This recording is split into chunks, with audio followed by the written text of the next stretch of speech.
सांगलीतील खानबाग नळभाग परिसरात गेली 70 वर्षांहून अधिक काळ गणेश उत्सव, गणेश जयंती व छत्रपती संभाजी महाराज जयंती साजरी करण्याची परंपरा आजही अखंडपणे सुरू आहे.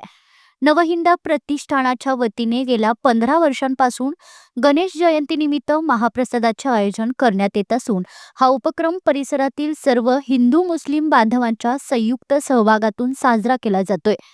यंदाही गणेश जयंतीनिमित्त पारंपरिक गणेश वंदना व अथर्व शीर्ष पठण करून गणेश जन्मकाळ भक्तिभावाने साजरा करण्यात आला.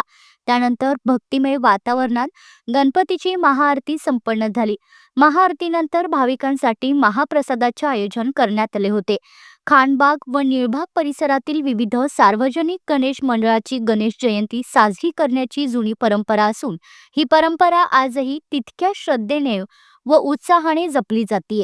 या उपक्रमातून सामाजिक सलोखा, धार्मिक ऐक्य आणि सांस्कृतिक वारसा जपण्याचा संदेश देण्यात आला. संपूर्ण सांगली शहरातील अनेक सार्वजनिक गणेश मंडळांनीही गणेश जन्मकाळ व गणेश जयंती मोठ्या भक्तिभावाने साजरी केली.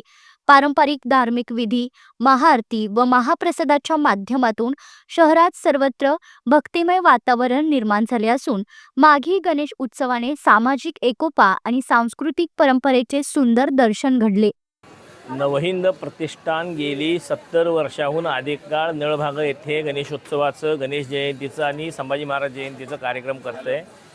गेली 15 वर्षे झालं मागी गणेशोत्सव म्हणजे गणेश जयंतीचा महाप्रसादाचा कार्यक्रम या नळभागातील सर्व हिंदू मुस्लिम बांधवांच्या वतीने करण्यात येतोय. आज पारंपरिक गणेश वंदना करून, अथर्व शीर्ष पठण करून, गणेश जन्मकाळ साजरा करून गणपतीची महाआरती आणि त्या आरतीनंतर महाप्रसादाचं आयोजन केलेलं आहे. आमच्या खनबागाची विविध मंडळांची ही गणेश जयंती साजरी करण्याची परंपरा आहे आणि ती परंपरा आम्ही कायम चालू ठेवलेली आहे. सर्व नागरिकांनी याचा लाभ घेतला आणि मोठ्या प्रमाणात गणेशोत्सव आणि ही मागी गणेशोत्सव साजरा करण्यात आला.